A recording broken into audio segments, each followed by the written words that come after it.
So guys, cellphone po para kay Ate Dayday. So ito, ibigay na natin sa kanya. Siya ang maswerteng naka-cellphone.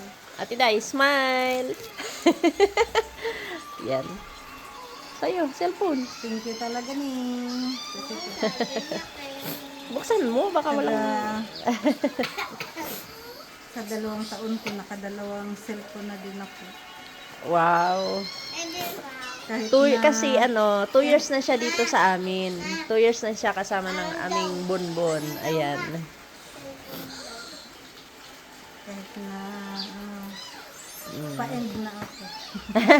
Mag-i-end na kasi siya kasi malaki na si Bonbon eh. Thank you So, talaga. ayan, may regalo kami. Kinilig na si Ate Dayday. Bago na naman cellphone ko, Jing. Balik pa din ako dito, baka magka-cellphone pa ulit. Joke lang.